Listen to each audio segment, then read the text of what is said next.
उम्मीद करता हूँ कि आप लोग बहुत अच्छे, बहुत सुंदर और बहुत खूबसूरत होगे। तो सबसे पहले मैं आपका स्वागत करना चाहूँगा हमारे चैनल पे, जिसका नाम है एक्सपीरियंस इंस्टीट्यूट। और मैं आपको अपने बारे में बता दूं, मेरा नाम है अनूप और मैं आज आपको ये सिंपल और छोटा सा बहुत ही प्यारा सा चैप्टर आपको मैं कवर कराऊंगा। और हाँ, मैं आपको बता दूं कि आपको मेरी आवाज़ मतलब जो मैं बोल रहा हूँ उसमें बहुत ज़्यादा ध्यान देना है। और जितना भी पीछे लिखा है वो मैं आपको पूरा एक्सप्लेन कर दूंगा, उसकी टेंशन आप बिल्कुल ना लीजिएगा। चलिए, बहुत ज़्यादा समय की बर्बादी ना करते हुए हम लोग थोड़ा आगे चलते हैं, ठीक है। और जैसे कि आपको यहाँ पर नाम दिख ही रहा होगा, नाम है आपका केमिकल रिएक्शन एंड इक्वेशन। मैं आपको बता देता हूँ केमिकल रिएक्शन का क्या मतलब होता है। केमिकल रिएक्शन का मतलब सिंपल सा होता है, जैसे कि आप लोगों ने पढ़ा होगा फिजिकल चेंज और केमिकल चेंज 9th क्लास में, ठीक है। फिजिकल चेंज और केमिकल चेंज। आते हैं हम लोग अपने चैप्टर के नाम पे, जिसका नाम है आपका केमिकल रिएक्शन एंड इक्वेशन। और हाँ, मैं कोशिश करूंगा हिंदी और इंग्लिश में दोनों का पढ़ाने का, और जिससे कि जो लोग हिंदी मीडियम में वो थोड़ा सा समझने की कोशिश करें और इंग्लिश मीडियम वालों को कोई भी प्रॉब्लम नहीं होगी, ये मेरी गारंटी है, ठीक है। तो चैप्टर का नाम मैंने आपको बता दिया। इससे पहले मैं आपको बताना चाहूंगा फिजिकल चेंज और केमिकल चेंज। मैं आपको बिल्कुल ही बेसिक से उठाना चाहूंगा, जिससे आप लोग इस पूरे चैप्टर का बहुत अच्छे से आनंद ले सकें, ठीक है। केमिकल चेंज, जैसा आप लोगों ने 9वीं क्लास में पढ़ा होगा इन दोनों के बारे में, आपको पता है कि ये क्या होते हैं। फिजिकल चेंज का मतलब सिंपल वो चेंजेस जो रिवर्सिबल होते हैं, जिसको हम लोग ठीक कर सकते हैं। जैसे एग्जांपल के तौर पे मेरे पास अगर एक कैन है, अगर उस कैन को मैं क्रंच कर देता हूं तो मुझे पता है कि मैं कुछ ना कुछ करके उसको नॉर्मल कर लूंगा। और इस प्रकार ये जो चेंजेस आते हैं वो फिजिकल चेंजेस के अंदर आते हैं। और अगर मैं यहीं पर आपको केमिकल चेंजेस के बारे में बताऊं तो इसमें सिंपल सा है। जैसे एक कागज है, कागज को अगर मैं जला देता हूं तो सिंपल वो राख में कन्वर्ट हो जाएगा, और आप कुछ भी कर लीजिए उस राख को आप दोबारा कागज नहीं बना सकते। तो वो आ जाएगा आपका केमिकल चेंज के अंदर। हाँ, एक और चीज बता देते हैं कि ये दोनों आपस में लिंक कैसे है। सिंपल, जिस प्रोसेस के द्वारा कोई भी केमिकल चेंज होता है, दोबारा सुन लीजिएगा, जिस प्रोसेस के द्वारा केमिकल चेंज हो रहा है, ठीक है, उसको अपन लोग केमिकल रिएक्शन कहते हैं। दोबारा एक बार बता देता हूं। जैसे एग्जांपल के तौर पे मान लो मेरे पास एक कोई फ्रूट है, ठीक है, फ्रूट पकता वगैरह, आपको पता है बहुत सारी केमिकल रिएक्शंस वहां पर हो रही होती हैं। तो सिंपल फ्रूट का पकना एक एग्जांपल है आपका केमिकल चेंज का, और वो जो प्रोसेस वगैरह होता है उसको अपन लोग केमिकल रिएक्शन कह देते हैं। उम्मीद करता हूं कि आपको केमिकल रिएक्शन का मतलब तो बहुत अच्छे से समझ में आ गया होगा। एक आध एग्जांपल और देता हूं जिससे आपको थोड़ा और समझ में आ जाए। जैसे आपने एक आयरन नेल देखी होगी, जैसे कि आपके घर में उपस्थित होती है। आयरन नेल हो गए, गाटर हो गए, फलाना ढिकाना, ये सब कुछ कोई दिक्कत नहीं है, ठीक है। तो आप लोग धीरे धीरे नोटिस करना, जैसे आप अभी छोटे हो या फिर बड़े हो, आप आज से 10 साल बाद आप लोग नोटिस करोगे जो भी गाटर्स वगैरह आपके घर पर हैं, वो उनमें थोड़ा सा ग्रीनिश कलर की एक लेयर चढ़ जाएगी, ठीक है, जिसको आप लोग जिंक वगैरह बोल देते हो। जिंक मतलब जंग वगैरह बोल देते हो, ठीक है। तो वो सिंपल, वो जिस प्रोसेस से हो रहा है उसको अपन लोग केमिकल रिएक्शन कहते हैं। बहुत बढ़िया। अब आते हैं हम लोग चैप्टर के नाम पे, नाम के आगे जिसका नाम है इक्वेशन। मतलब केमिकल इक्वेशन क्या होता है। सिंपल मेरी बात सुनो, ज्यादा वो ना करके थोड़ा सा मैं आपको समझाने की कोशिश करता हूँ। जैसे एग्जांपल के तौर पे अगर मैं आपसे कहूँ कि आपके पास कार्बन है और उस कार्बन में आपने थोड़ा ऑक्सीजन डाला और कार्बन डाइऑक्साइड बन गया। अगर मैं आपसे कहूँ कि इसे पूरा लिखो, कैसे लिखोगे, तो मैं बताता हूँ आप लोग कैसे लिखोगे। आप लोग लिखोगे कार्बन के साथ ऑक्सीजन फलाना ढिकाना, मतलब ये पूरा करोगे, मुझे पता है आप लोग ऐसा करोगे। लेकिन ऐसा अगर मैं थोड़ी सी बड़ी रिएक्शन बोल देता हूं तो आप लोगों को लिखने में बहुत ज्यादा लंबा समय लग जाएगा। तो वहीं से एक वर्ड आता है केमिकल इक्वेशन। तो सिंपल, जब भी आप किसी भी रिएक्शन को, जब भी किसी भी बड़ी रिएक्शन या छोटी रिएक्शन को आप साइंस के रूप में, साइंस मतलब चिन्हों के रूप में प्रदर्शित करते हो, तो सिंपल वो केमिकल इक्वेशन कहलाती है। उम्मीद करता हूं कि आपको बहुत अच्छे समझ में आ गया होगा। एक बार रिकॉल करा देता हूं जिससे कि आपको थोड़ा ठीक से समझ आए।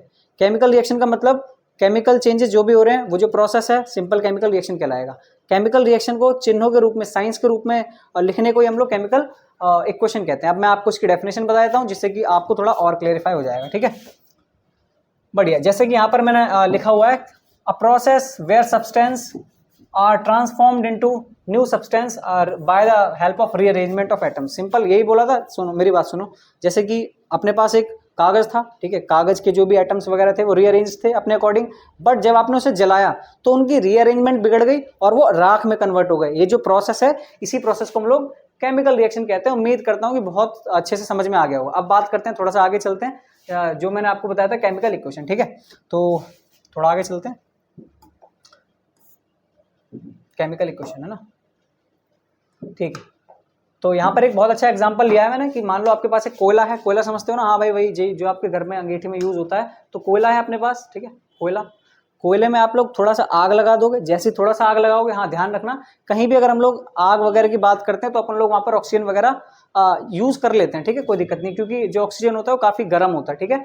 तो अपन ने क्या किया, कोयला लिया, कोयले में जैसे ही आप लोग आग लगा दोगे तो सिंपल वो कार्बन डाइऑक्साइड प्रोड्यूस करेगा। और मैं आपको एक छोटी सी इन्फॉर्मेशन और दे दूं, जैसे कि आपके घर में कोयले वगैरह अंगीठी वगैरह यूज होती होंगी, तो शायद आप लोगों ने किसी के मुंह से सुना हो कि भाई रात में सोते टाइम अंगीठी जला के मत सोना। क्यों नहीं सुना?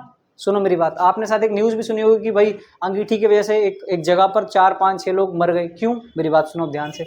जब भी कोयला आप जलाते हो तो वहां से 2 से 3 चीजें प्रोड्यूस होती हैं, जिसमें से एक CO जिसको हम लोग बोलते हैं कार्बन मोनोऑक्साइड नाम की एक गैस भी रिलीज होती है। और ये जो गैस है, मैं आपकी थोड़ी इन्फॉर्मेशन को एनहेंस करने के लिए बता देता हूँ, जो कार्बन मोनोऑक्साइड होती है वो सबसे जहरीली गैस होती है और इस जहरीली गैस के कारण ही मौत हो सकती है। तो इसलिए बोल रहा हूँ कि भैया जो भी अंगीठी वंगीठी है बंद करके सोना, ठीक है। चलो थोड़ा सा आगे बढ़ जाते हैं। तो उम्मीद करता हूँ कि एग्जाम्पल से आपको बढ़िया समझ में आ गया होगा। थोड़ा आगे चलें। यहाँ पर बहुत अच्छी सी डेफिनेशन लिखी है आपकी केमिकल इक्वेशन की। क्या है? Symbolic representation of chemical reaction using formulas वगैरह फलाना ढिकाना। सिंपल, कुछ भी ध्यान मत दो, सिंपल जो भी केमिकल रिएक्शन हो रही है उनको चिन्हों के रूप में लिखना ही आपका केमिकल इक्वेशन कहलाता है। उम्मीद करता हूँ आगे बढ़ते हैं, थोड़ा आगे चलते हैं और आनंद लेते हैं, ठीक है। आनंद आ रहा है मेरे हिसाब से? चलो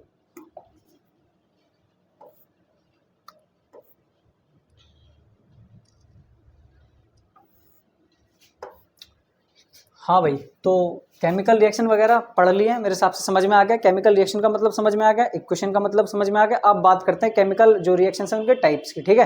तो पहले मैं आपको वैसे ही समझा देता हूँ, फिर PPT के थ्रू आप लोग बड़े से डेफिनेशन वगैरह लिख लोगे। सबसे पहले इसका पहला टाइप होता है कॉम्बिनेशन रिएक्शन। क्या होता है? कॉम्बिनेशन रिएक्शन, ठीक है। अब कॉम्बिनेशन रिएक्शन क्या होता है थोड़ा सा मैं आपको बता देता हूँ। कॉम्बिनेशन रिएक्शन, हाँ थोड़ी राइटिंग थोड़ी खराब है, उसके लिए अपन ने पूरा PPT में बढ़िया कंटेंट डाल रखा है, ठीक है। बस मेरी बातों पे ध्यान देना। मैंने जैसा कि शुरू में कहा था, कॉम्बिनेशन रिएक्शन का क्या मतलब है, सुनो। जैसे कोई भी दो चीज़ों को हम लोग, सुनो यहाँ पर, जैसे मान लो मेरे को दाल चावल बनाने, ठीक है, दाल चावल बनाने, बढ़िया। अब पहले मैं दाल बनाऊंगा, फिर मैं चावल बनाऊंगा, दोनों को मिक्स कर देंगे, दाल चावल बन गया, बढ़िया। बिल्कुल उसी प्रकार से अगर मैं यहाँ पर बोलूँ, कभी भी अपन लोग कोई भी 2 या 2 से ज़्यादा चीज़ों को मिक्स कर देते हैं और जब एक प्रोडक्ट बनता है, उसी रिएक्शन को हम लोग कॉम्बिनेशन रिएक्शन कहते हैं। एग्जाम्पल देता हूँ। एग्जाम्पल के तौर पर मान लो अपन गए कोयला लेके आए, कोयला या फिर कार्बन लेके आए। कार्बन में जैसे ही आप लोग ऑक्सीजन मिलाओगे तो सिंपल CO2 बन गया ना। यहाँ देखो 2 है ना, 2 है, 2 रिएक्टेंट्स हैं। 2 रिएक्टेंट्स जब सिंपल एक कोई भी प्रोडक्ट फॉर्म करते हैं तो सिंपल अपन लोग उसको बोलते हैं, वो रिएक्शन का नाम होता है कॉम्बिनेशन रिएक्शन, ठीक है। थोड़ा सा आराम से काम डाउन हो जाओ। यहाँ पर एक बार और बता रहा हूँ, देखो कॉम्बिनेशन रिएक्शन क्या होता है, कभी भी जब 2 या 2 से ज़्यादा रिएक्टेंट आपस में मिक्स होते हैं और एक प्रोडक्ट बनाते हैं, इस रिएक्शन को हम लोग बोलते हैं कॉम्बिनेशन रिएक्शन। उम्मीद करता हूँ समझ में आ गया। चलो थोड़ा सा आगे देख लेते हैं, ठीक है। पहले इसे ठीक से देखो, जैसा एग्जांपल यहाँ पर है, कॉम्बिनेशन रिएक्शन क्या बोला है, when 2 or more reactants transform into single product that reaction called combination reaction. जैसे कि मैंने आपको बताया था, सिंपल है कि भैया एक कुछ लो दूसरा कुछ लो, दोनों को मिला तो कुछ बन जाएगा, उस कुछ का नाम प्रोडक्ट होगा। जैसे यहाँ पर मैं बता देता हूँ, देखो हमने कार्बन लिया, ऑक्सीजन लिया, कार्बन डाइऑक्साइड बन गया। अच्छा, मेरे हिसाब से अगर आपको नहीं पता रिएक्टेंट मतलब क्या होता है, प्रोडक्ट मतलब क्या होता है, वो भी बता देता हूँ। रिएक्टेंट का सिंपल सा मतलब होता है जिन चीज़ों को आप लोग यूज करके अब कोई नई चीज़ बना रहे हो वो रिएक्टेंट हो गए, और जो चीज़ आपकी बनी वो प्रोडक्ट। जैसे एग्जाम्पल के तौर पर अगर आपको चाय बनानी है तो चाय में सबसे पहले दूध डालोगे, दूध में आप लोग चीनी वगैरह फलाना ढिकाना जो भी डालना है तो वो रिएक्टेंट्स हो गए, और उसके बाद जो भी आपका बना वो प्रोडक्ट हो गए। बढ़िया, उम्मीद करता हूँ समझ में आ गया। अब थोड़ा यहाँ देखते हैं, देखो कॉम्बिनेशन रिएक्शन समझ में आ गया। कार्बन लिया, ऑक्सीजन लिया, कार्बन डाइऑक्साइड बन गया। 2 या 2 से ज्यादा कभी भी अगर रिएक्टेंट्स मिलते हैं और एक प्रोडक्ट बनाते हैं तो उसको बोल देते हैं, ठीक है। एक दूसरा एग्जांपल क्या है, हाइड्रोजन लो, ऑक्सीजन लो, मिला दो, पप्पा बना दो। पप्पा का मतलब क्या होता है, पानी, ठीक है। थोड़ा सा आगे बढ़ जाते हैं और एक और एग्जाम्पल, यहाँ पर 2 और एग्जाम्पल दिए हैं। मैग्नीशियम लो, ऑक्सीजन लो, मैग्नीशियम ऑक्साइड बना दिया। हाँ भैया, एक चीज और बता दें, आप में से उम्मीद करता हूँ वैसा कोई नहीं होगा कि भैया एक बात बताओ यार कि यहाँ तो Mg1 था, चलो यहाँ पर Mg1 था, तो यहाँ तो ऑक्सीजन 2 है तो यहाँ 1 का है। भैया हम आपको थोड़ा बता दें, ये आपके पुराने पाप हैं जो कि आपने 9वीं क्लास में किए थे। अब हम उन पापों को धोने नहीं बैठे, ठीक है। चलो थोड़ा सा आगे बढ़ जाते हैं ना। तो कॉम्बिनेशन रिएक्शन उम्मीद करता हूँ समझ में आ गया भैया। कुछ भी कोई पहाड़ नहीं तोड़ना है, एक रिएक्टेंट है, 2 या 2 से ज़्यादा रिएक्टेंट लाओ, मिलाओ, जो बना प्रोडक्ट है। सिंपल इसी रिएक्शन को अपन लोग बोलते हैं कॉम्बिनेशन रिएक्शन। थोड़ा आगे बढ़ते हैं, ज़्यादा समय व्यतीत नहीं करते इस पर, ठीक है जी। अगला है डिकम्पोजिशन रिएक्शन। ये क्या है, ये कौन से देखते हैं। देखो डिकम्पोजिशन रिएक्शन में क्या है, बिल्कुल इसका विपरीत है। जैसे कि अभी आपने बहुत मेहनत करके कार्बन डाइऑक्साइड बनाया था, अब उसका क्या करो, थोड़ा सा हीट वीट दे दो या फिर जो भी करना है उसको तोड़ दो। जब भी एक रिएक्टेंट दो या दो से ज्यादा प्रोडक्ट्स में ब्रेक डाउन हो जाता है तो इसी रिएक्शन को अपन लोग क्या बोलते हैं, डिकम्पोजिशन रिएक्शन। मैं एक बार थोड़ा दोबारा बताता हूँ, मेरी बात सुनो। चाय है, ठीक है, चाय में अब मैं कहूँ चाय एक रिएक्टेंट है, अभी रिएक्टेंट के रूप में अपन लोग उसे मान लेते हैं, ठीक है। अब मैं कहूँ कि चाय से चाय पत्ती और चीनी फलाना ढिकाना अलग कर दो, तो एक रिएक्टेंट से जब आप लोग दो या दो से ज्यादा प्रोडक्ट्स का ब्रेक डाउन करते हो तो उस रिएक्शन को हम लोग बोलते हैं डिकम्पोजिशन रिएक्शन। जैसे एग्जाम्पल लेते हैं, एग्जाम्पल है आपका ये काफी सारे एग्जांपल है, वैसे एक बार मैं आपको डेफिनेशन पढ़ के दिखाता हूँ। देखो क्या लिखा है, व्हेन अ सिंगल रिएक्टेंट मतलब एक चाय, ठीक है, ब्रेक डाउन इनटू टू और मोर प्रोडक्ट, मतलब चाय किस में टूट रही है, चीनी और जो भी आपने मिलाया था, ठीक है, तो उसी रिएक्शन को हम लोग क्या बोलते हैं, डिकम्पोजिशन रिएक्शन। उम्मीद करता हूँ समझ में आ गया। थोड़े से एग्जाम्पल भी देख लो साहब। देखो यहाँ पर लिखा है FeSO4 जिसको हम लोग बोलते हैं फेरियस सल्फेट, ठीक है, फेरस सल्फेट या फिर अच्छा ये ट्राइंगल क्या होता है भाई साहब, इसको बोलते हैं डेल्टा। क्या बोलते हैं, डेल्टा, बढ़िया, डेल्टा है ना। अब डेल्टा क्या क्या डिनोट करता है, केमिस्ट्री में डेल्टा डिनोट करता है भैया टेम्परेचर, हीट वगैरह को, ठीक है। और अगर यही थोड़ा और बता देता हूँ, अगर यही डेल्टा आपका फिजिक्स में जाता है तो क्या डिनोट करता है, चेंज, ध्यान रखना, ठीक है, अपन बहुत पढ़ा लिखा है थोड़ा बहुत, ठीक है। चलो आगे थोड़ा देखते हैं, यहाँ पर क्या लिखा है, जैसे ही आप लोग फेरियस सल्फेट लोगे और इसमें जैसे ही आप लोग थोड़ा हीट वगैरह दे दोगे, हीट देने के बाद आप लोगों को पता लगेगा कि यहाँ पर, ओ भाई साहब ये देख रहे हो कारस्तानी, कारस्तानी देख रहे हो ना, ये कारस्तानी हमारे पीपीटी वाले भैया की, ठीक है। तो कोई बात नहीं यार, गलतियां सबसे होती हैं, कोई दिक्कत नहीं, ठीक है। तो यहाँ पर क्या आएगा आपका Fe2SO, क्या है Fe2SO, ये आएगा, चलो मैं लिख देता हूँ रिएक्शन, ठीक है। FeSO4 है ना, यहाँ पर आएगा Fe2O3 प्लस SO2 और SO3, ठीक है। ये रिएक्शन मैंने यहाँ पर लिख दी है, उम्मीद करता हूँ समझ में आ गई। कोई भी तीर नहीं चलाना था, आपने फेरस सल्फेट लिया, ट्राइंगल बनाया, मतलब हीट दे दी, और हीट जैसे ही आपने दी ये आपका ऑक्साइड और ये कार्बन डाइऑक्साइड सल्फर डाइऑक्साइड में टूट गया, ठीक है।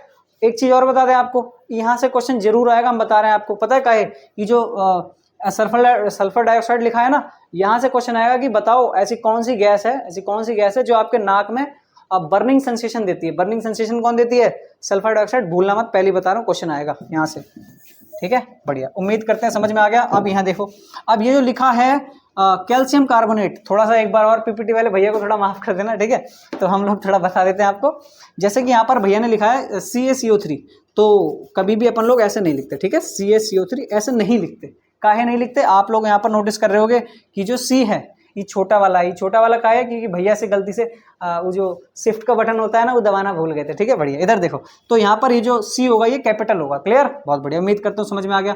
तो अपन ने क्या किया, कैल्शियम यहाँ लिख देता हूँ ना, CaCO3 लिया, कैल्शियम कार्बोनेट लिया, कैल्शियम कार्बोनेट जैसे ही आप लोग थोड़ा हीट वगैरह थोड़ा कर दोगे तो वो किस में टूटेगा, कैल्शियम ऑक्साइड में टूटेगा और आपका कार्बन डाइऑक्साइड में टूटेगा। बहुत ज़्यादा बकवास कर दी है मैंने, है ना।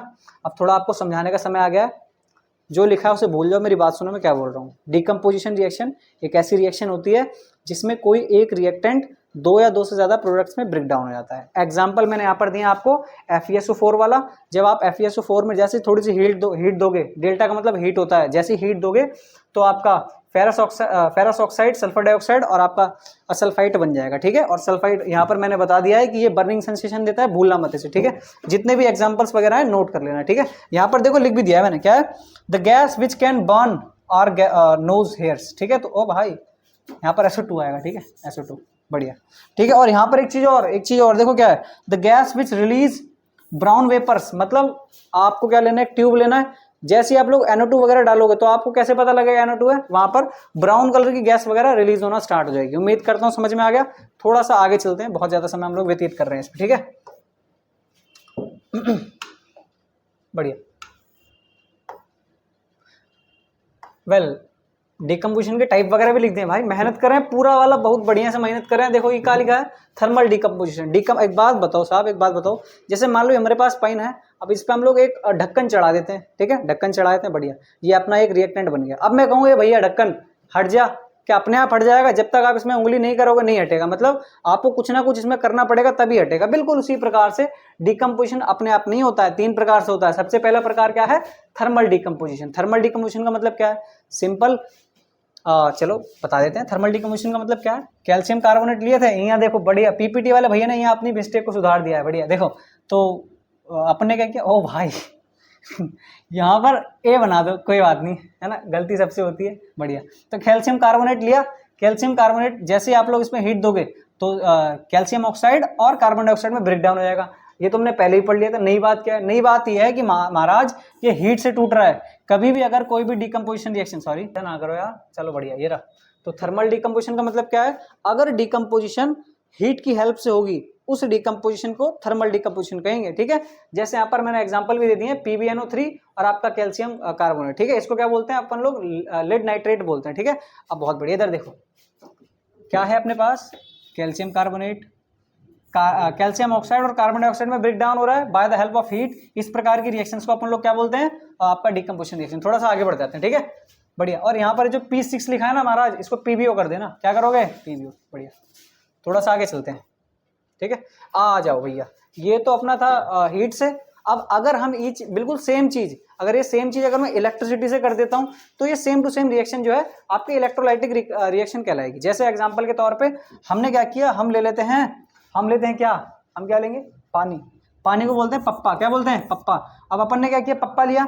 अब जैसे ही आप लोग पप्पा में से इलेक्ट्रिसिटी पास कराओगे, तो ये H2+O2 में ब्रेक डाउन हो जाएगा। बोलोगे भाई तुम गलत पढ़ा रहे हो, का है इसको बैलेंस तो करो। अरे महाराज वो तो आप लोग खुद कर सकते हो, ठीक है, कोई दिक्कत वाली बात नहीं है, खुद कर लेना है। चलो थोड़ा सा मैं दिखा देता हूँ इसका एग्जाम्पल वगैरह जो भी है। हाँ आ गया, ये रहा पप्पा है। पप्पा को जैसे ही आप लोग थोड़ा इलेक्ट्रिसिटी दे दोगे, झटके बैठ के दे दोगे, वो पानी और ऑक्सीजन में टूट जाएगा, ठीक है, बहुत बढ़िया। अब चलते हैं थोड़ा सा आगे, उम्मीद करता हूँ बहुत अच्छे समझ में आ गया होगा। सेम टू सेम चीज लिखिए, एक बार पढ़ भी लेना। क्या है? When any reactant transform into new substance which is called product with the help of heat और फलाना डिकाना। क्या बोला है कि भैया अगर कोई भी डिकम्पोजिशन, मतलब कोई भी रिएक्शन अगर हीट की हेल्प से डिकम्पोज हो रही है तो उस रिएक्शन को हम लोग बोलेंगे डिकम्पोजिशन रिएक्शन, और वो भी थर्मल डिकम्पोजिशन रिएक्शन। और अगर ये सेम चीज अगर इलेक्ट्रिसिटी की सहायता से हो रही है तो उसको हम लोग इलेक्ट्रोलाइटिक डिकम्पोजिशन कहेंगे। अब थोड़ा आगे चलते हैं, ठीक है, ज्यादा समय इस पर व्यतीत नहीं करते। एक और रह गया होगा भैया, वो जो रह गया है उसका नाम है फोटोलाइटिक, ठीक है, फोटोलाइटिक डिकम्पोजिशन। इसमें क्या लिखा है भैया कि जब भी कोई एक रिएक्टेंट सन की सहायता से, सूरज भगवान की सहायता से, जब भी कोई एक रिएक्टेंट सूरज भगवान की सहायता से 2 या 2 से ज्यादा प्रोडक्ट्स में ब्रेक डाउन हो जाता है, इस रिएक्शन को अपन लोग फोटोलाइटिक डिकम्पोजिशन कहते हैं। उम्मीद करता हूँ बहुत बढ़िया समझ में आ रहा होगा और दिल गदगद हो रहा होगा, ठीक है, बहुत बढ़िया। तो यहाँ पर एग्जाम्पल देखो, सूरज देखो, हमारे PPT वाले भैया ने इतना बढ़िया सूरज बनाया, बढ़िया, ऐसा तो शायद रियलिटी में भी नहीं होगा। देखो Ag सेल और AgBr सिंपल, इसको अपन ने क्या किया, जैसे सूर्य भगवान के दर्शन कराए तो ये Ag और Cl2 में टूट गया। हाँ एक बात और बता दें इसके बारे में, एक बार बता दें, चलो ठीक है बता देते। सुनो, आपने नोटिस किया होगा, आप लोग जब डॉक्टर की दुकान पे जाते हो तो जो दवाएं होती हैं, वो ब्लैक कलर की शीशी में रखी जाती है। पता है क्यों? क्या है बताओ, हम बताते हैं। देखो अगर आप लोग उसको गोरे मतलब ट्रांसपेरेंट बॉटल, हाँ बढ़िया, अगर ट्रांसपेरेंट बॉटल्स वगैरह में रखोगे तो सनलाइट से रिएक्शन करके वो पूरा कुछ और बन जाएगा, ठीक है। इसी वजह से हम लोग क्या करते हैं, उसको पूरा ब्लैक कलर के बॉक्स में, ब्लैक बॉक्स बोल दो या फिर डिबिया बोल दो, डिबिया, हाँ बहुत बढ़िया। आगे चलते हैं। अच्छा, मैंने ऐसा नोटिस किया है कि लोगों को कंपाउंड्स के कलर्स याद नहीं रहते हैं, इसलिए यहाँ पर आपके लिए बहुत खास, बहुत दूर से मंगाए जो आपको कंपाउंड दिख रहा है। देखो FeSO4 जो होता है वो ग्रीन कलर का होता है, कॉपर सल्फेट जो होता है वो ब्लू कलर का होता है, कॉपर ऑक्साइड ब्लैक, और जो AgS होता है वो भी ब्लैक ही होता है। बढ़िया। एक चीज और बताएं, चांदी का पायल देखे हो? हाँ वही वाला पायल, हाँ जो बढ़िया तुम उनको दिए थे वही वाला। हाँ देखो अभी जो AgS दिख रहा है, अब AgS पे आप लोग नोटिस करना, 10-12 दिन बाद जाना उनके पास और बोलना है भैया, ओ सॉरी ये भैया तो नहीं बोलोगे, कुछ भी बोल देना, उनसे बोलना जरा अपना पायल दिखाना। अब जब उनको पायल को देखोगे तो ब्लैक हो जाएगा। ब्लैक क्यों होगा भाई? इसकी वजह से जो AgS मतलब जो सिल्वर सल्फाइड होता है उसकी लेयर चढ़ जाती है आपकी, जो भी ऊ है उनकी चांदी की जो भी पायल है उसकी। ठीक है चलो आगे चलते हैं, उम्मीद करता हूँ समझ में आ गया। इसको नोट कर लेना भैया प्लीज, ठीक है। Copper sulphate green, sorry ferrous, क्या नाम है, ferrous sulphate green, copper sulphate blue, copper oxide black और AgS ये भी ब्लैक। ठीक है चलो आगे बढ़ते हैं। चलो बहुत ही मशक्कत के बाद हम लोग पहुंच चुके हैं चैप्टर के शुरुआत में नहीं मिड में, ठीक है। क्या है एक्सोथर्मिक रिएक्शन। एक्सोथर्मिक रिएक्शन क्या होता है जी? हम आपको एक बात बताएं, बहुत सारे लोगों को ये गलत फहमी होता है, ये जब गलत ही पढ़ते हैं भाई, पता नहीं क्यों। मैं तुम्हें सही बताता हूँ, देखो एक्सोथर्मिक रिएक्शन क्या होती है, क्या होती है, क्या होती है बताता हूँ। देखो हाँ देखो यहाँ भी गलती हो गई भाई, तुम नहीं करना। इधर देखो यहाँ क्या बोला, हीट लिखा है ना, हीट नहीं लिखना है। ये हमने इसलिए लिखवा दिया है ताकि आपको बता दें क्या नहीं करना है। सिंपल एक ऐसी रिएक्शन जहां पर एनर्जी इन्वॉल्व हो, मतलब सिंपल एक जैसे एग्जांपल लेते हैं कुकर का, बढ़िया दाल वाल बन गई है, कोई दिक्कत वाली बात नहीं। अब अपन क्या करते हैं, दाल जैसी ढक्कन खोलोगे बहुत सारा हीट वगैरह निकलेगा, उसको भी बोलेंगे, लेकिन सिर्फ आपको यहाँ पर हीट नहीं लिखना है, आपको यहाँ पर एनर्जी लिखना है। क्या लिखना है? एनर्जी। कभी भी अगर किसी भी रिएक्शन में से एनर्जी का निकलना हो तो उस प्रकार की रिएक्शन को अपन लोग क्या बोलते हैं? Exothermic reaction. समझ में आया? मेरी बात सुनो, थोड़ा सा याद करने के लिए बताता हूँ ताकि कंफ्यूज ना हो। आप हॉस्पिटल में जाते हो, आप दो चीजें नोटिस करते हो, एग्जिट, एग्जिट मतलब EXI आ रहा है ना वहां पर, EX एग्जिट, एग्जिट मतलब निकलना, मतलब अगर एनर्जी निकल रही है तो एक्सोथर्मिक कहलाएगी। ठीक है, एग्जांपल देते हैं आपको। और यहीं पर अगर एनर्जी देनी पड़ रही है, जैसे चावल पकाने गैस खोलोगे, एनर्जी दोगे कि नहीं दोगे? बहुत बढ़िया। उस प्रकार की जो रिएक्शंस होती है उन्हें इंडोथर्मिक बोलते हैं। एनर्जी निकल रही है एक्सोथर्मिक, अगर दे रहे हो इंडोथर्मिक। बहुत बढ़िया। चलो देखते हैं अब यहाँ क्या लिखा है। बोला है the chemical reaction in which energy involve while conversion of reactant फलाना ढिकाना, जो भी है। ठीक है, बढ़िया। इधर एग्जाम्पल भी देख लो साहब एक बार। अरे भाई नीचे नीचे, हाँ ओ भाई ये क्या लिख दिया रे, ये भाई यहाँ पर लिखा है COD, कैश ऑन डिलीवरी। नहीं भाई ऐसा कुछ भी नहीं है, ठीक है, गलती से मिस्टेक हो गया है, तो हम आपको बताते हैं क्या है ये कैल्शियम। क्या लिखा है? अच्छा आप समझ में आया, ये लिखा है आपका कैल्शियम ऑक्साइड। ठीक है, बहुत बढ़िया। कैल्शियम ऑक्साइड में जैसे पानी छिड़कोगे ना, इधर देखो कैल्शियम ऑक्साइड है, कैल्शियम ऑक्साइड में जैसे पप्पा छिड़कोगे पप्पा, तो क्या निकलेगा आपका? कैल्शियम हाइड्रोक्साइड और आपका हीट। एक चीज और बताते हैं यहाँ, ये जो कैल्शियम हाइड्रोक्साइड दिख रहा है इसको हम लोग बोलते हैं, क्या बोलते हैं? क्या बोलते हैं भाई? कुछ नहीं बोलते, आगे बढ़ो। ठीक है, बढ़िया। हीट निकल रही है ना, अगर हीट की जगह कोई और एनर्जी भी निकलेगी तब भी हम लोग इसको एक्सोथर्मिक ही बोलेंगे। बढ़िया, आगे चलते हैं थोड़ा। ओ भाई साय लिखा भाई, यहाँ पर साय नहीं आएगा, यहाँ पर CH4 आएगा, जिसको हम लोग मीथेन बोलते हैं। ठीक है, मीथेन क्या होती है? एक नेचुरल। हाँ एक चीज़ और बताएं आपको मीथेन के बारे में, कभी देखे हो आप लोग, सुने हो कि जो माइनिंग वगैरह जहाँ पर होती है कि भैया आग लग गया, ये हो गया, वो हो गया, जो भी वहाँ पर काम करते हैं वो लोग, उनकी डेथ हो जाती है। ऐसा क्यों होता है? क्योंकि जो मीथेन वगैरह होती है, मीथेन वगैरह ऐसी पहाड़ी इलाकों पर पाई जाती है, तो जब वो लोग माइनिंग वगैरह करते हैं तो मीथेन निकलता है, ऑक्सीजन मिलता है, बहुत भयंकर वाला एक्सोथर्मिक रिएक्शन होता है और वो लोग मर जाते हैं। ठीक, मतलब उनकी डेथ हो जाती है। Sorry for that. So now we are going to the next. ठीक है, हाँ भाई ये बहुत इंपॉर्टेंट है भाई, ये जो आपको दिख रहा है ना, ये विचित्र सा जो कुछ दिख रहा है, ये बहुत ज्यादा इंपॉर्टेंट है। क्या है? C6H12O6। ठीक है भाई, ये क्या है? ई कौन सी प्रजाति का नाम है? इसको बोलते हैं ग्लूकोज, C6H12O6। ठीक है, इसको बोलते हैं ग्लूकोज। एक और बात बताएं आपको, ये जो ग्लूकोज होता है ना, जो एनिमल होता है, एनिमल, हम भी एनिमल, आप भी एनिमल, हम सब एनिमल, तो जो हमारी बॉडी होती है वो एनर्जी को स्टोर करता है किसके रूप में? बताओ भाई, किसके रूप में बताओ?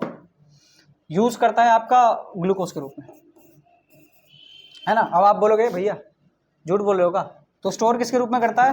तो ग्लाइकोजन नाम का एक कंपाउंड होता है जिसके रूप में वो एनर्जी स्टोर होती है और यूज होती है आपकी ग्लूकोज के रूप में। उम्मीद करता हूँ समझ में आ गया होगा। बहुत बढ़िया, चलो ठीक है साहब, तो ये बिल्कुल सेम टू सेम है। ग्लूकोज लेना, थोड़ा अपने अंदर से निकालना ऐसे जेब डाल के, ठीक है, नहीं ठीक कोई बात नहीं, जेब में से एनर्जी निकालना और ग्लूकोज निकालना, थोड़ा सा ऑक्सीजन ऐसे छिड़क देना। ऑक्सीजन जैसे ही आप लोग छिड़कोगे क्या क्या निकलेगा? एनर्जी, कार्बन डाइऑक्साइड और पप्पा। ठीक है, तो ये जो एनर्जी निकल रही है ना, यहाँ पर बहुत बढ़िया काम किए हैं PPT वाले भैया, एनर्जी लिखे हैं, ठीक है, हीट नहीं लिखे हैं। तो सिंपल ये जो रिएक्शन है आपका एक्सोथर्मिक रिएक्शन हो गया। बहुत ज्यादा बकवास ना करते हो, आगे चलते हैं। ठीक है,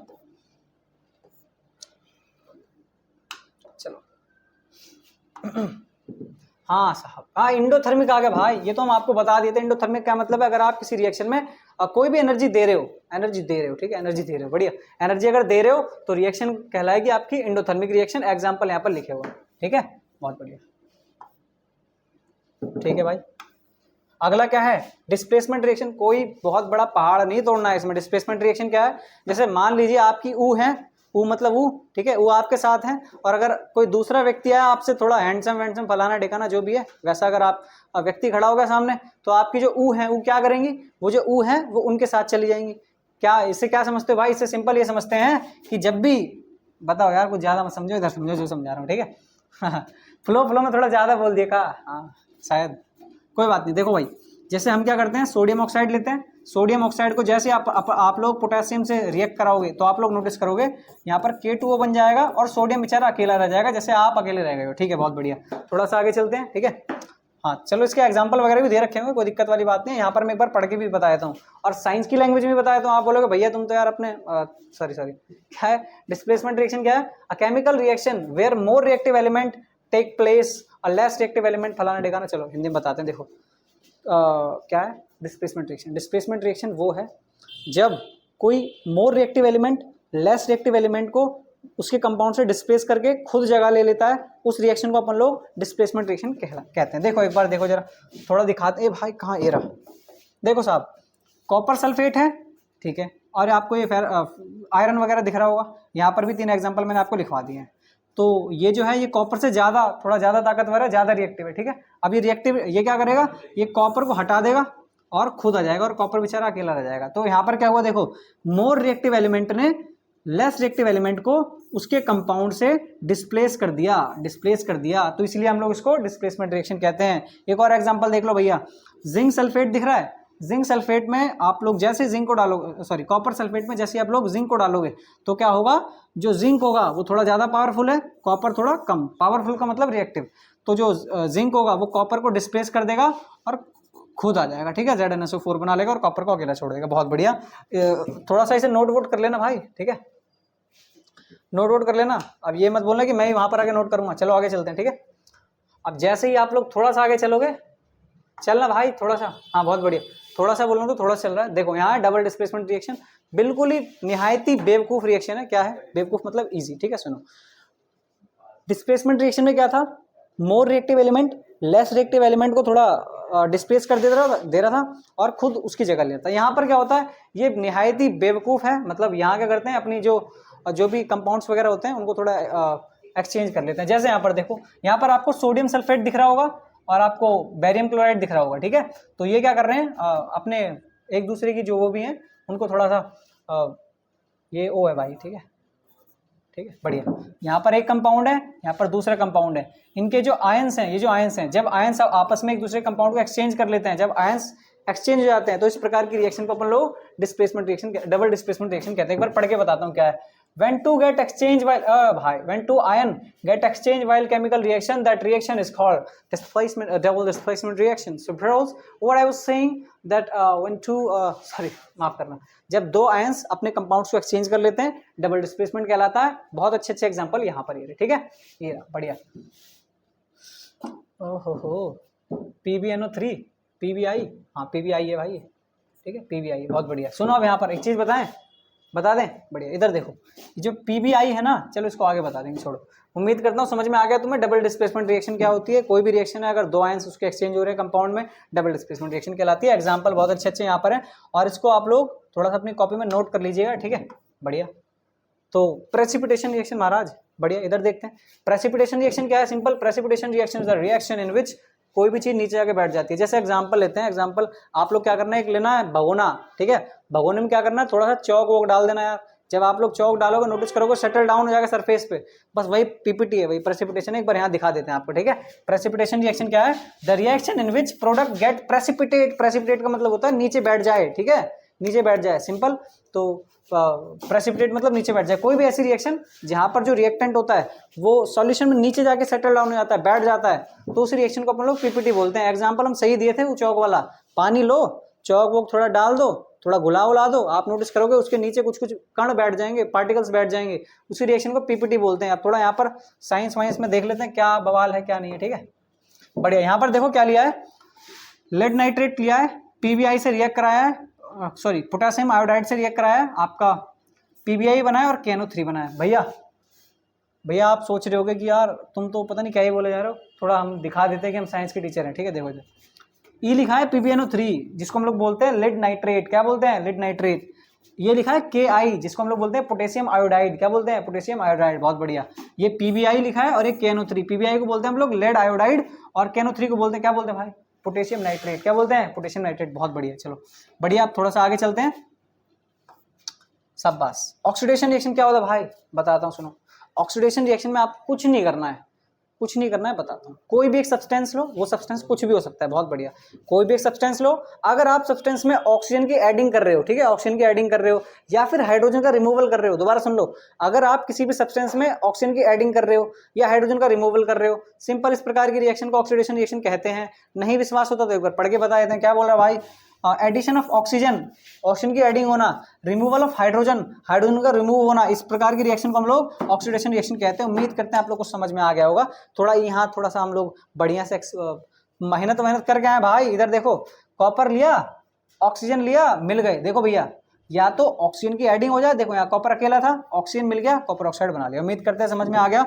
ये तीनों इसी प्रकार से एग्जांपल आपको दिए, ऑक्सीजन मिल रहा है यहाँ पर, ठीक है। ऑक्सीडेशन रिएक्शन बहुत मजेदार तरीके से समझ में आ गया होगा।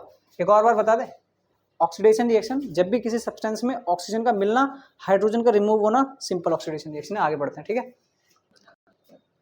समझ में आ गया ना? ऑक्सीडेशन क्या था? एक सब्सटेंस है, अगर ऑक्सीजन ऐड कर रहे हो या हाइड्रोजन रिमूव कर रहे हो, ऑक्सीडेशन है। बहुत बढ़िया तरह समझा दिया। रिडक्शन आ जाओ, बिल्कुल उल्टा है, सिंपल बिल्कुल उल्टा है। दोबारा एक सब्सटेंस लिया, अब अगर उस सब्सटेंस में आप लोग हाइड्रोजन को ऐड कर रहे हो, पहले ऑक्सीजन को ऐड कर रहे थे लेकिन अब की बार हाइड्रोजन को ऐड कर रहे हो, अगर हाइड्रोजन को ऐड करोगे या ऑक्सीजन को निकालोगे, रिडक्शन रिएक्शन कहलाई जाएगी। एक बार दिखा देता हूँ क्या है। The chemical reaction in which hydrogen added and oxygen removes, मतलब सिंपल है, अगर हाइड्रोजन ऐड कर रहे हो, ऑक्सीजन हटा रहे हो, और रिडक्शन रिएक्शन कहला जाएगी, ठीक है। एक बार यहाँ पर एग्जांपल मैं आपको देता हूँ, देख लो भाई। कॉपर में सिंपल हाइड्रोजन ऐड हो गया तो रिडक्शन रिएक्शन कहला जाएगी, ठीक है। आगे अब चलते हैं रस्टिंग। अब भाई एक बात बताओ, आप लोग ऑक्सीडेशन पढ़े हो, रिडक्शन पढ़े हो, तो उसको खाओगे क्या? भैया खाओगे थोड़ी ना, मतलब उसका कुछ यूज तो करोगे। तो उसका जो एक एप्लीकेशन है वो रस्टिंग है। रस्टिंग का मतलब क्या है? सिंपल बताता हूँ। कोई भी एक मेटल लो, कोई भी एक मेटल लो, अगर आप उस मेटल का ऑक्सीडेशन कराते हो, ऑक्सीडेशन का क्या मतलब है? एक मेरे हाथ में कील है, ठीक है। अब कील को अगर मैं ऑक्सीजन देता हूँ, ऑक्सीजन देना तो सिंपल सी बात है, ऑक्सीडेशन हो गया। तो जब भी कील मतलब अगर किसी मेटल को मैं ऑक्सीजन देता हूँ, ठीक है, ऑक्सीजन देता हूँ, मतलब उसका अगर मैं ऑक्सीडेशन कराता हूँ इन द प्रेजेंस ऑफ मॉइस्चर, तो वो रस्टिंग कहलाएगा। मैं एक बार बता देता हूँ ठीक से। देखो, जैसे अपन के पास यहाँ एक कील है, ठीक है भाई, कील नहीं है तो कीला है, ठीक है, कील है अपने पास, एक है, ठीक है। अब ये तो नेल पेंट जैसा कुछ लग रहा है, ठीक है, कोई बात नहीं। तो कील है, कील में अगर मैं ऑक्सीजन वगैरह इसको बढ़िया ऑक्सीजन दे रहा हूँ भाई, ऑक्सीजन माता गुड, ठीक है, ऑक्सीजन माता जा रही है। प्लस में मैं अगर यहाँ पर पप्पा से बोलूँ, पप्पा मतलब पानी, कि आप भी जाओ, सिंपल, अगर किसी एक मेटल का ऑक्सीडेशन होता है इन द प्रेजेंस ऑफ मॉइस्चर, उस प्रकार की रिएक्शन को रस्टिंग कहते हैं। बहुत बढ़िया, यही लिखा है।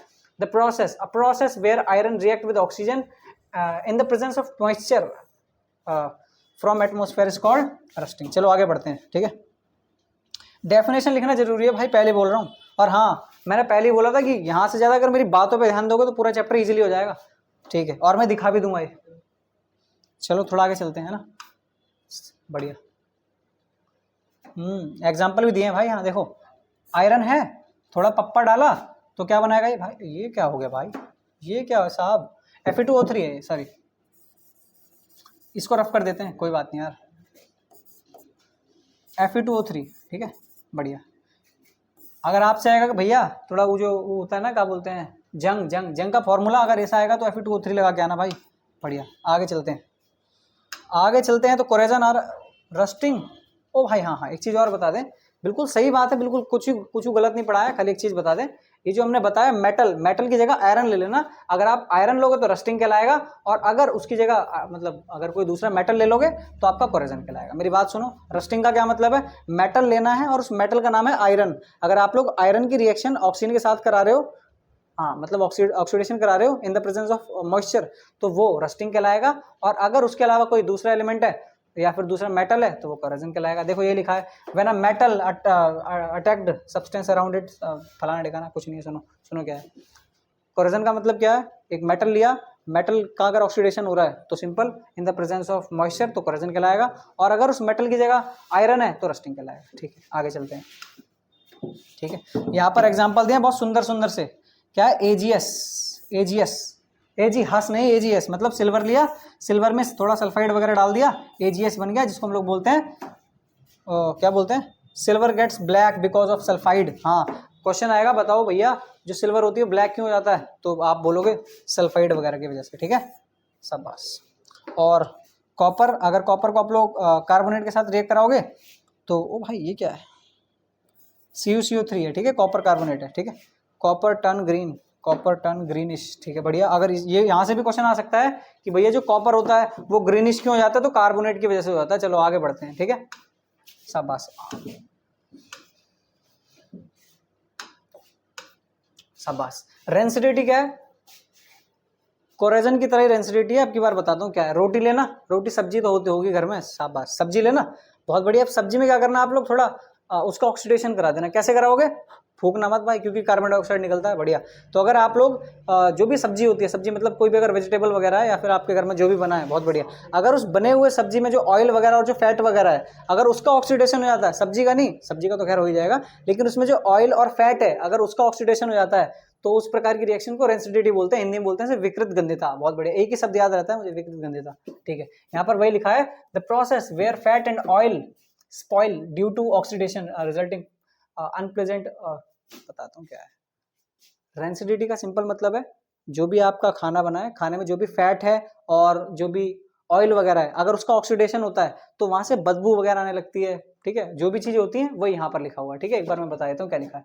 The process where fat and oil food spoil due to oxidation resulting in unpleasant, ठीक है, अनप्लेजेंट स्मेल, ठीक है, गंदी गंदी जो स्मेल वगैरह आती है वही है, सिंपल। ऑक्सीडाइजिंग एजेंट आएगा, यहाँ पर थोड़ा गलती हो गई, ठीक है। ऑक्सीडाइजिंग एजेंट, चलो थोड़ा सा आगे चलते हैं। उम्मीद करता हूँ समझ में आ गया। कुछ नहीं है, जो भी आपके घर में खाना बना हुआ है, खाने में जो भी फैट और जो भी ऑयल है, अगर उसका ऑक्सीडेशन हो जाता है तो वो गंदा स्मेल वगैरह करने लगेगा। उस प्रकार की रिएक्शन को हम लोग रेंसिडिटी कहते हैं, ठीक है। बहुत बढ़िया। एग्जाम्पल, ओ भाई ये देखो, ऑक्सीडाइजिंग एजेंट के कितने सारे। ऑक्सीडाइजिंग एजेंट क्या होता है, मेरी बात सुनो। ऑक्सीडाइजिंग एजेंट का सिंपल सा मतलब होता है कि कौन आपको ऑक्सीजन दे रहा है। जैसे एग्जांपल के तौर पे जैसे HNO3 होता है, HNO3, यहाँ पर मैं HNO3 की बात करता हूँ, जिसको हम लोग बोलते हैं नाइट्रिक एसिड, ठीक है। जो नाइट्रिक एसिड होता है एक बहुत अच्छा ऑक्सीडाइजिंग एजेंट होता है। ऑक्सीडाइजिंग एजेंट क्या होते हैं? जो अपना ऑक्सीजन दूसरे को दे देते हैं, वो ऑक्सीडाइजिंग एजेंट है। और जो ऑक्सीजन ले रहा है, ठीक है, जो ऑक्सीजन ले रहा है वो हो जाएगा आपका reducing agent. Clear? Oxidising agent का क्या मतलब है? सिंपल, जो अपना ऑक्सीजन दे रहा है। और रिड्यूसिंग एजेंट का मतलब क्या है? जो ले रहा है। बहुत बढ़िया, आगे चलते हैं थोड़ा। रिडॉक्स रिएक्शन क्या है? सिंपल एक ऐसी रिएक्शन जहां पर ऑक्सीडेशन और रिडक्शन दोनों हो रहा है, उस प्रकार की रिएक्शन को अपन लोग रिडॉक्स रिएक्शन कहते हैं। एक बार पढ़ के दिखा देता हूँ। The reaction in which both reduction and oxidation occur simultaneously. Simultaneously का मतलब होता है साथ में, ठीक है। बहुत बढ़िया, उस प्रकार की रिएक्शन को रिडॉक्स रिएक्शन कहते हैं। बढ़िया, एग्जाम्पल तुम्हारा ये, ठीक है। एग्जाम्पल क्या है? कॉपर और हाइड्रोजन। जैसे आप लोग इनको रिएक्ट कराओगे, देखो क्या हो रहा है। देखो यहाँ पर देखो, ऑक्सीडेशन का मतलब तो हाइड्रोजन का ऐड होना।